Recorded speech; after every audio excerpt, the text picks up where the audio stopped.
Come on, less smoking crack, more cracking a book, Yo, yo, yo, welcome back to another Business Blaze. I'm your boy, The Blaze, and this episode is brought to you by a new sponsor. I do love it when people look at this channel, big companies, and they're like, that's the guy we want. That guy there, ranting and raving. He's who we want representing our brand, so thank you, Tish Hanley. High quality skincare, affordable prices, plus you get a free toiletry bag. Where's my toiletry bag? You guys get a free toiletry bag. I didn't even get a free toiletry bag. More on them in a bit, if I can get over my rage of not getting my free toiletry bag. Daddy, chill. This is Bizarre Conspiracy Theories number 2, Dinosaurs from Another Dimension. Backstory on this one. I was so confident with the first video about conspiracy theories, I was like, Danny, this is gonna be an absolute cracker. Million views, easy. And I was like, okay, Danny, write me a second conspiracy theories one because it's gonna win. And it didn't. That original one did terribly and I have no idea why. If you want to go back and watch it, thank you. That would be amazing. Also, thank you for watching this one because apparently the last one didn't work very well. Dinosaurs from Another Dimension. What happens here is, oh my god, this is gonna get crazy. Danny will write me a script. I will read it. Sam will sprinkle in some fine vintage memes. I'm gonna tell you about a brand. This feels long. My conversation with Danny about making shorter scripts, it just never hits home, which is a place Danny Nets never gets to visit. I'm accountable of being locked up in my basement. You're gonna be here a little longer, bro, right? Here's some joints and your guitar.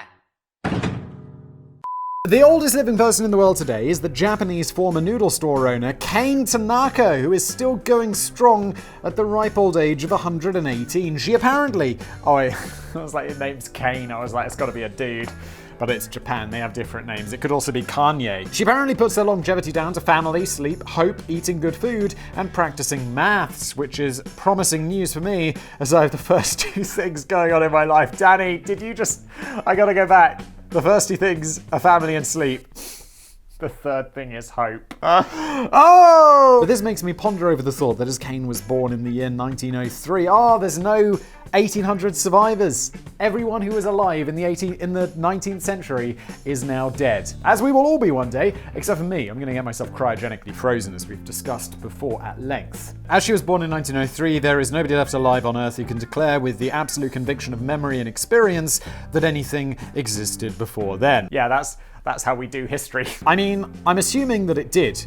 Kane is, I'm just gonna call her Kane, because it sounds cool. Kane is quite likely to remember parents and grandparents who were around before she was born. And if you look hard enough, there are scraps of evidence here and there which suggest that all kinds of crazy happening hundreds, thousands, and millions of years ago. But here's another thought. Kane is the sole surviving witness to the theory that 1903 ran through to 2021 in the expected sequential order. Danny, what are you talking about? What is going on today? Considering the long history of the human race, how can we be sure that mankind lived through the whole of the Gregorian calendar and the Julian calendar exactly as officially recorded without skipping bits or hiding bits? Is this the conspiracy theory where someone thinks that like hundreds of years were cut out from the calendar for no reason and the year is actually like 16 something? Come on, less smoking crack, more cracking a book. The German writer and historical revisionist things you don't want to be called as a writer, a revisionist. Dr. Heribert Illig is not so sure. He believes that the years 614 to 911 AD never actually happened. Danny, are we in the introduction or did we start a conspiracy theory? There's no subtitle. I'm so confused. We're on page 1, Danny. And that these fake 297 years were just quietly squeezed into the history books. Heribert first published the paper on the phantom time hypothesis in 1991. Well, what we believe to be 1991 anyway. By Heribert's calculations, it would be about 1694. Big brain. The very same year that famously saw Operation Desert Storm and the end of the Soviet Union and the release of Nevermind by Nirvana. Wow, a lot happened in 1993. Sorry, 1694. Hella blah blah blah blah blah. Heribert also claims that Pope Sylvester II, Holy Roman Emperor Otto III, and Byzantine Emperor Constantine VII were all involved in the fabrication of nearly 300 years of history purely because they wanted to push the clocks forward to 1000 AD. What he said? This involved creating an entirely fictional timeline of events and characters, including Holy Roman Emperor Charlemagne, and it was Charlemagne is an accepted pronunciation. It's how I've always thought of it in my mind, and I looked it up. It says Charlemagne, also Charlemagne. Both are acceptable. One is more correct. My version. You're welcome. And it would turn out, but maybe he wasn't real, so it doesn't matter anyway. Who cares? And it would turn out to be bad news for Alfred the Great, who it seems now never existed at all. Quite why they'd go to such lengths to reach the year 1000 AD is a bit of a mystery. It's possible Otto III was keen for his reign to span the turn of a new millennium, as that sounded quite cool. Or more significantly, this is not strong enough motivation. Or more significantly, it's thought that the time Jesus was scheduled to make a return appearance to Earth was in the year 1000 AD in order to flog tickets for a lavish millennium anniversary tour, and so maybe they were trying to speed up the second coming by pushing the clocks forward. It's like, that's the same logic of being in English class when I'm 13 and being like, yeah, I'll just forward my watch half an hour and this will be over quicker. It never is. It doesn't work. It's not how things work, is it? Unless you've got some sort of magical watch from like Harry Potter or like that, which you don't have, do you? You just don't have that. Also, you remember that Harry Potter book where that Hermione kid, or however you say her name, Hermione. In my mind, it was Hermione until I saw the movies, and I was like, oh my god, it's Hermione. How about that, Hermione? I only saw the first movie, don't get excited. I was like, wait, you've got a device that allows you to go to more classes? You f***ing idiot. I'm gonna steal that device to get out of going to classes. I'm not sure Jesus would have fallen for that old trick though. Just because you turn your calendar over to December whilst in the middle of June, you're not going to encourage an out-of-season visit from Santa. Also, who the f*** do that? June is so much better. The weather in June, mwah, it's now March. I'd happily be like, yeah, let's just skip forward 3 months. And the weather will be good. Because it snowed this morning. Why? Heribert, who it has to be said looks a bit like a traditional pantomime villain, clearly knew that he had his work cut out in persuading others to get on board with his phantom time theory. I think it was on Casual Criminalist. And Callum, who writes for that channel, said something like, he looks a bit like let's just say a pantomime villain. People are like, don't image shame. Don't image shame! And I'm like, oh god, there are so many things to keep up with now. Like, I don't know, is it acceptable to say that someone looks like a traditional pantomime villain, or am I going to get hashtag cancelled for that? Jesus, it's very confusing. It's very confusing. He opens his paper by asking readers to be patient and open to radical new ideas, because they might initially find his claims to be highly unconventional. No shit. But then he does go to pull together a few semi-credible, or at least semi-interesting reasons as to why these claims are true. For starters, all really happened between 614 and 911 AD. I mean, some stuff happens, but considering that history is packed with major significant events outside both ends of that time frame, this particular chunk of the Middle Ages does seem remarkably dull. Surely they had something. I mean, nowadays it seems like you look over the last 100 years, we were like, lots of went down. Lots of went down. I just always assumed that the entire of history was that interesting. But I guess maybe not. There's also a scarcity of archaeological finds that can be dated back to this period, which again is quite surprising considering the wealth of stuff that's been dug up and dated from much earlier periods. Heribert also highlights alleged mathematical discrepancies in the changeover from the Julian calendar to the Gregorian calendar, which he claims don't add up. That gets quite complicated and involved, but in a nutshell, they do, and he points out that the Middle Ages was rife with forged documents from the church anyway, so he wouldn't put it past the holy men to falsify nearly 300 years of history while they were at it. However, not many proper historians would agree with Heribert's theory. While nothing much of note happened during this period, I myself had a fairly boring 2003, but I remain fairly convinced it happens. Yeah, there are years of life where it's like, what did I do that year? Like, I don't know, nothing much. I mean, nowadays, I feel like life moves a bit faster, because I'm like constantly making shit. Like, I want to know what happened in like 2019. I could, on that day, look, I clearly made a video. I was at work. Great. Archaeological evidence may be surprisingly scarce, but some unearthed artifacts do exist and have been accurately dated back to this period. The astronomical observations of the era fit in perfectly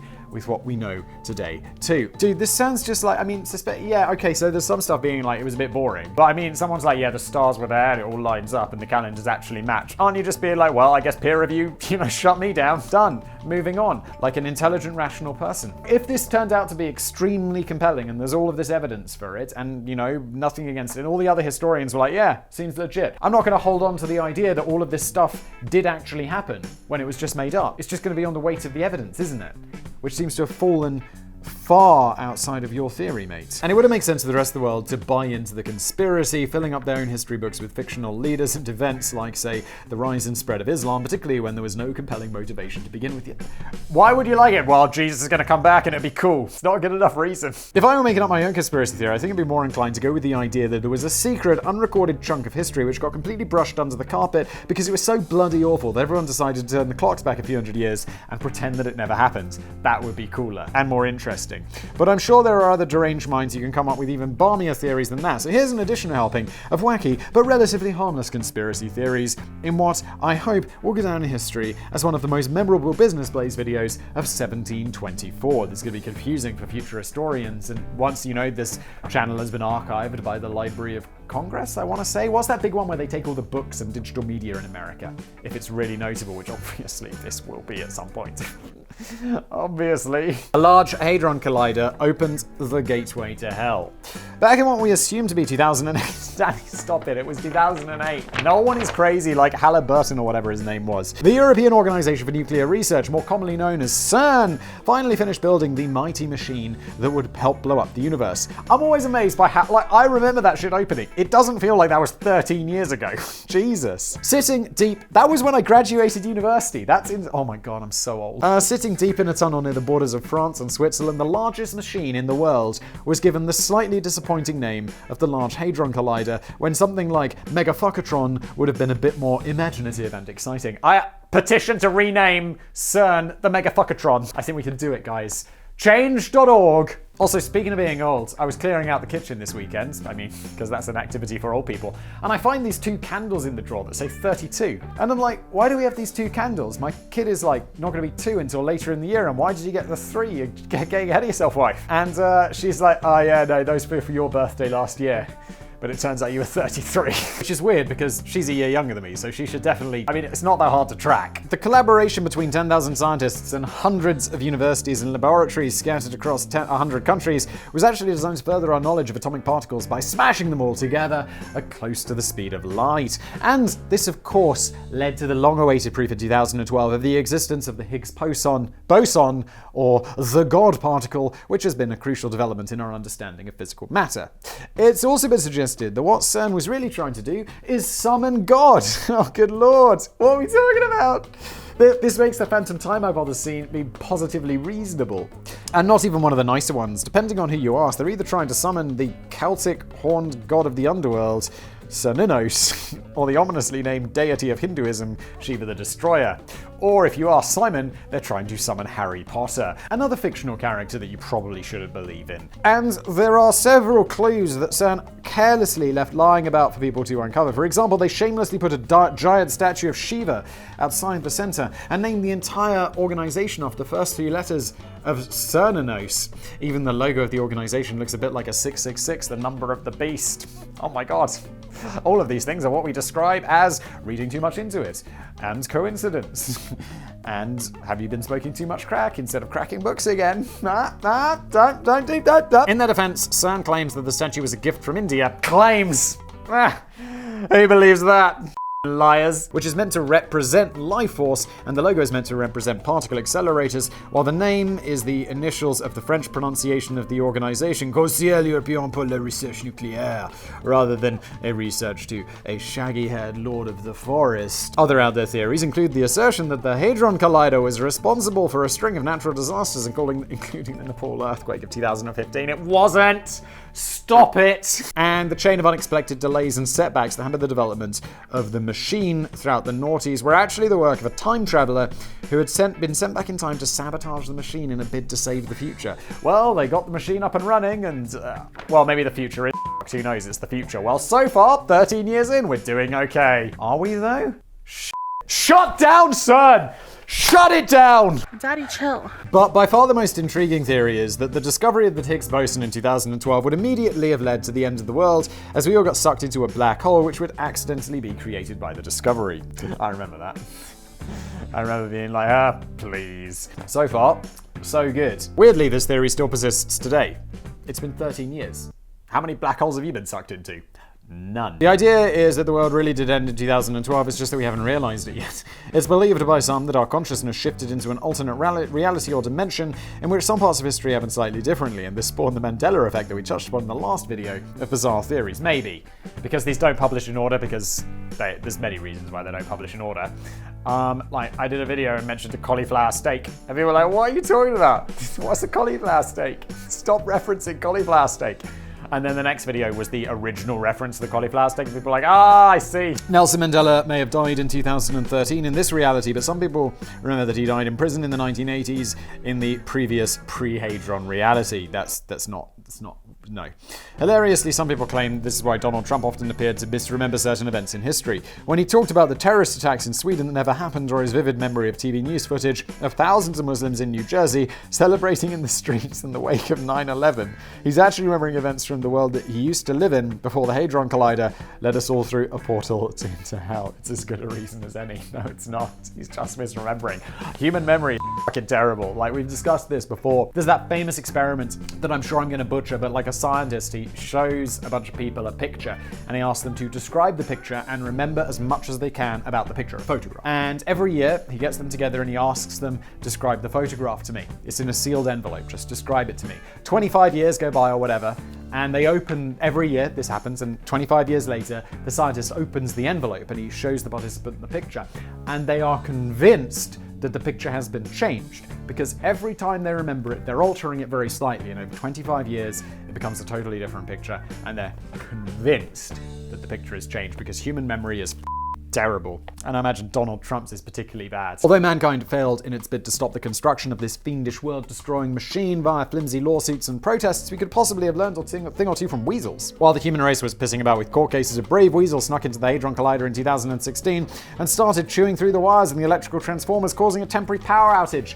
An intelligent, time-traveling weasel, screamed the conspiracy theorists and Danny from the basement. The weasel didn't survive this shocking act of terrorism, but its stuffed body is now on display at the Rotterdam Natural History Museum, complete with scorched fur and feet, a beautiful tribute to the cute little creature that came closest to saving the universe. And if you want to save your skin from destruction, that's what we call a transition. Today's video is brought to you by the fine people over at Tiege Hanley. Let me have a little gander about what I got to say. I've been using this product, I've been enjoying it, but there are certain talking points that I need to discuss. Little reminders about how great the product is. Little pockets of joy for you to enjoy. All right, first of all, I will say that this is just for the dudes. Woo! I say here, Simon, don't be a sexist. But the reality is, boys and girls, I mean, when was the last time you went into like the pharmacy or the drugstore? Because I go in there regularly to buy, I've got kids, you know, buying nappies and wet wipes, and so I just got a message from my wife saying, could you go to the drugstore? I'm like, yes, again. I mean, that's like 90% for women. You go in there and it's like creams and lotions. There is an entire aisle like dedicated to lipstick. I'm like, what the this isn't even a big drugstore. And then you go to the dude section, it's like there are 4 creams and a deodorant. So alright, this one is just for the dudes. I've always been a pretty basic shower person. Like, I'll go in there, there'll be a bar of soap that my wife finds too nasty to use.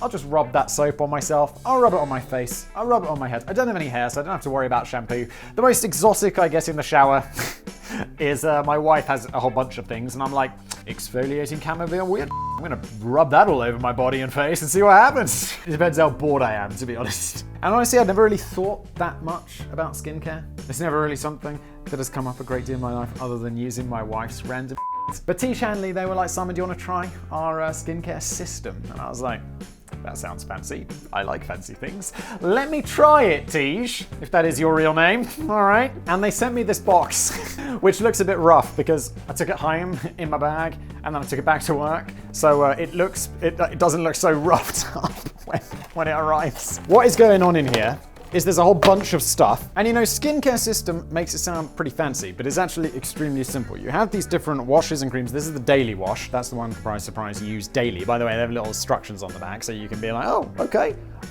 Wait, where's the one I had a story about? Yeah. Okay, so this is the scrub. And by the way, I was kind of joking about like using my wife's exfoliating weird for my body, but I'm always like, it makes my face feel so fresh. I have no idea if it's got anything to do with like pores opening or getting dirt out of my skin, but it always felt really nice. And then I tried this, which you're only supposed to use 2 times per week. I didn't read it properly and I was using it all the time. Read the instructions, Simon! It says right there, twice per week. This makes your skin feel so fresh. It was also very confusing because they say a nickel size amount. And I'm like, I have no idea how big a nickel is. I looked it up, British peeps. It's the size of a 5p coin. You're welcome. Oh yeah, also, free shipping in the United States. Cheap shipping if you live abroad, so that's brilliant.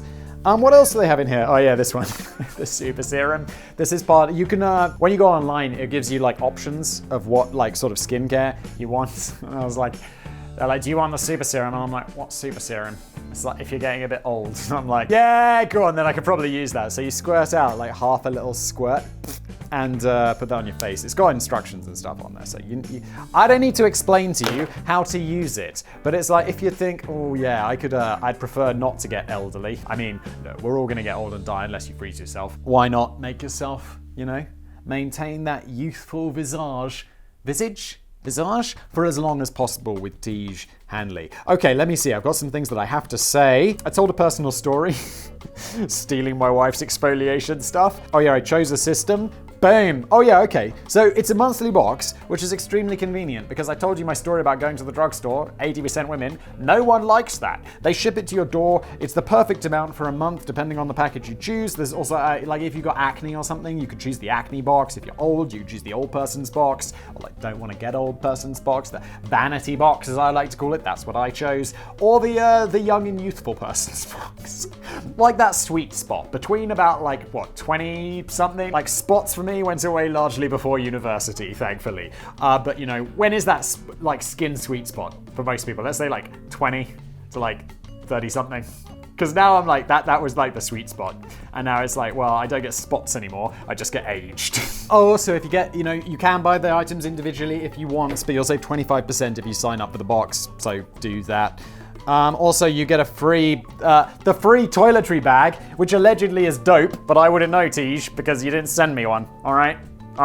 Where is it? You can get started for just $25. There's a link below. Look, this is just something that, it just takes a part of your life that maybe you're doing already and it makes it more convenient. Or if you're like me, it's something you're not doing, you probably should be doing because you don't want to look like you're 50 when you're 35.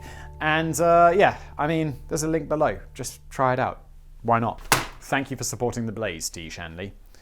You legends. I like you. Prince Charles is a vampire. No, what? I don't like conspiracy theories because they're all stupid, and I also don't care about the royal family, so this entry is going to be a right laugh. The British royal family has often found itself the target of some of the weirder conspiracy theories. Over the years, it's been alleged that the entire royal family are shape-shifting lizards. Queen Elizabeth I was a man. Queen Elizabeth II is a devil-worshipping cannibal. King Edward VII's son was Jack the Ripper. Meghan Markle is a robot, and Prince Andrew is a massive, useless dickhead. Well, that latter one. One of the strangest theories of all is that Prince Charles is a vampire. There's no such thing as vampires, they're not real. And the really bizarre thing about this is probably closer to the truth than any of the other theories discussed in this video. Because it turns out that Charlie Boy is actually a descendant of Dracula. Not Bram Stoker's fictional Dracula, of course. That'd be like me suggesting I'm a direct descendant of Pinocchio. That would be ridiculous. That would be so much more ridiculous than this. Not really. But I'm talking about the real Dracula, upon whom Bram Stoker is reported to have based his legendary vampiric villain. Vlad II Dracul, was a 15th century ruler of Wallachia, the historical region which we now know as Romania. He had 4 sons, one of whom would be named Vlad III Dracula, the last word of which translates to son of Dracul. Oh my god! And it was this guy who would go on to become ruler of Wallachia while picking up the name Vlad the Impaler on account of the legend of him killing more than 100,000 Turkish warriors in battle. It was this guy who would later inspire Bram Stoker's classic novel. Prince Charles is a regular visitor to Transylvania, Romania, and even owns a nice bit of property over there. While he's mad rich and a royal, he probably owns property everywhere. He owns like half the UK. Sadly, it's a nice little rural farmhouse rather than a spooky castle, but I reckon there's probably still room to stash a few coffins and virgins down in the cellar if required. Holy shit, allegedly. Also, why is he stuffing virgins down there? What does that have to do with vampires? You uncultured swine! While the prince was filming a promotional video for the Romanian National Tourist Office in 2011, he made the startling revelation on camera that had been digging into his own genealogical records and discovered that his lineage could be traced back to Vlad IV, the half-brother of the badass impaling dude. You're Prince Charles, do you really need to look into your genealogical records? I feel there's like entire fields of study dedicated to that. He joked to viewers that Transylvania is in my blood, so I have a bit of a stake in the country. Ba-da-bum-bum, Prince Charles, ba-da-bum-bum. This would have been a perfect time to open his mouth and show off a set of fake blood-spattered fangs while hissing into the camera, but I guess he's only allowed a limited amount of humorous moments in one day, and he'd already filled up his quota. Humorous moments. Prince Charles, you're so cringe. The vampire rumors have been further fulfilled by the fact that porphyria disease is known to run in the royal family's undead blood. This is an iron deficiency condition which makes your skin hypersensitive to sunlight, in much the same way that the fictional Dracula always found problematic to enjoy a fun day out at the beach. But while the medical records of the current royal family are obviously a private matter, we've not seen any clues that Prince Charles himself suffers from the condition. A bit of good news for the prince is that his intriguing bloodline has led to the offer of the honorary title Prince of Transylvania from Mercia Harbour, the mayor of Alba Lulia. In his rather strange letter to the prince, the mayor wrote, "You have to admit the Prince of Wales and Prince of Transylvania sounds like a fantastic way to introduce yourself, in addition to being a great conversation starter. You're Prince Charles. You don't need conversation starters. Generally, people are having conversations with you. I don't imagine Prince Charles might be a lot of things, but I don't imagine he's like, got my conversation starters in my pocket. He's Prince Charles. Like, literally his job is talking to people about I guess. I don't really know. What do people do? What does the royal family do? Who cares? Prince Charles doesn't appear to have accepted the invitation. I'm not sure he really needs a conversation starter anyway. Agreed. Even if he did, he could always just break the ice by bringing up the conspiracy theory that the suspiciously ginger Prince Harry is not really his son. That's probably something that he doesn't bring up. The dinosaurs helped build the pyramids. Oh, good lord. I saw an interesting discussion a while ago, which, as is often the case online, quickly escalated into chaos and abuse. Some guy was explaining how he'd been attracted to the theory that aliens helped build some of the world's most ancient monuments, such as the Egyptian pyramids. It didn't take long for people to brand him a closet racist, and he was told he might as well go join the Ku Klux Klan and be done with it. Holy shit, wait, what? That's intense. Up until that point, I hadn't been acutely aware that you were now a racist if you believed in such alien conspiracy theories. I can see some of the reasoning behind it, as many of these theories stem from the colonialist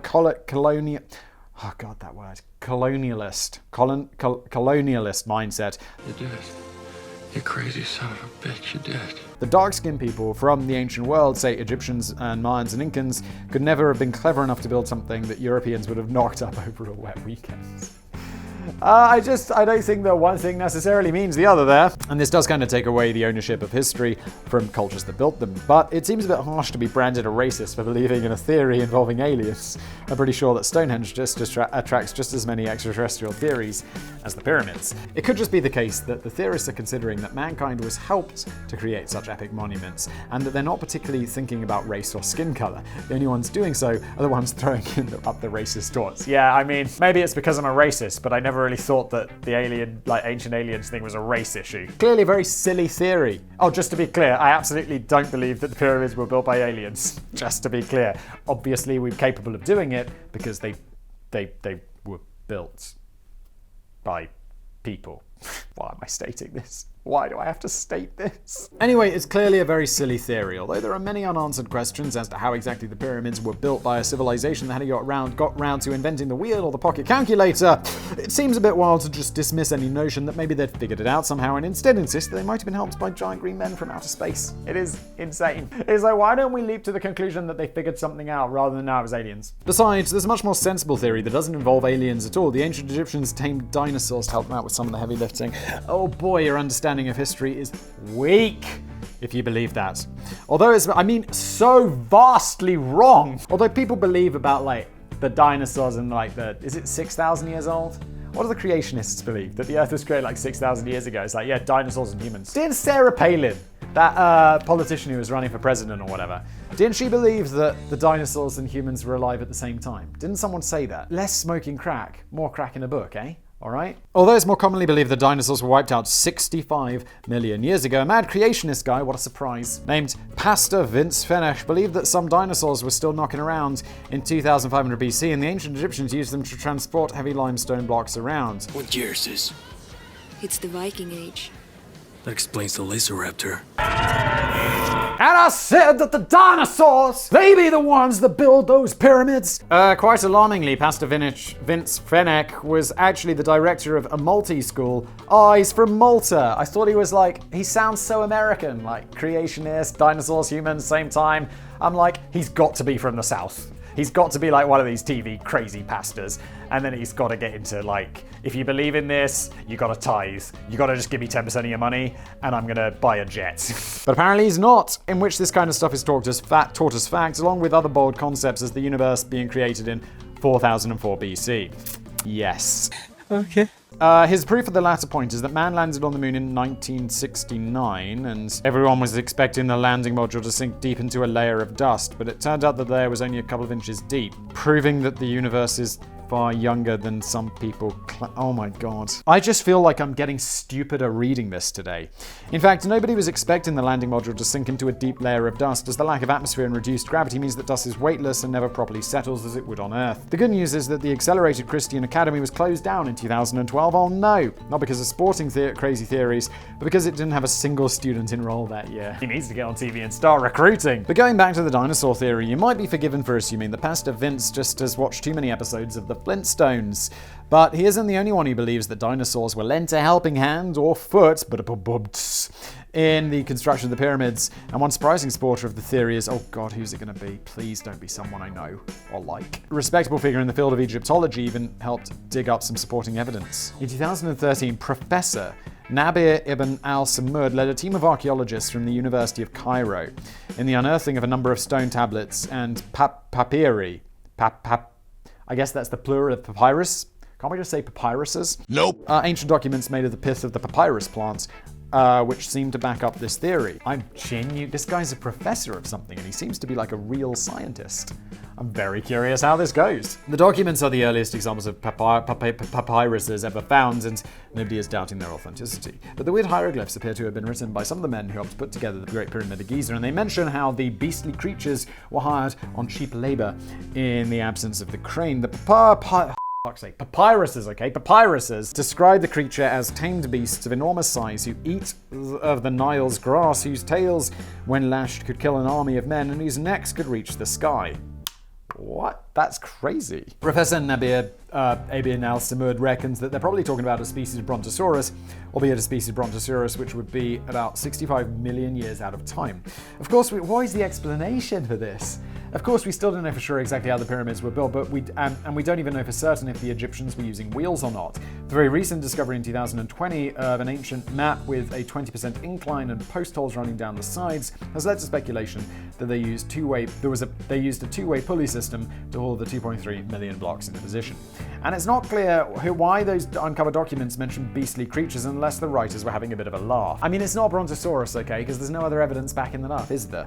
So we got to assume, it's more likely to be a practical joke than an actual Brontosaurus, which went extinct a not insignificant 65 million years beforehand. Although the experts reckon the papyruses and stone tablets have been accurately dated, I can't help wondering if they were written a few generations later by people whose imagination became fired up by finds of dinosaur bones and fossils. It's quite possible that the ancient Egyptians came across whole dinosaur skeletons now and then and didn't really quite understand what they were, so they imagined them to be fabulous monsters such as dragons and griffins and leviathans, quite possibly sowing the seeds for much mythical history along the way. Or maybe the Hadron Collider, oh god, here we go, messed up the universe so badly that history became all mashed up. And after the ancient Egyptians had finished riding on the backs of tame dinosaurs all day, they chilled out with a can or two of Heineken and posted pictures of their KFC supper on Instagram. Weird flex, but okay. But that would be ludicrous. With a bit of luck, the human race will eventually become wiser and more logical, and we'll have dropped all the crazy conspiracy theories by the time we get to the 19th century. Callback to the original introduction, Danny, which just flowed in today's topic somehow. Thank you everybody for watching. Thank you T. Chanley for putting this video together. That's my job. Thank you for sponsoring it and making it financially possible, you legends. Make sure you get hooked up with that below. And, well, that's about it. Thank you for watching.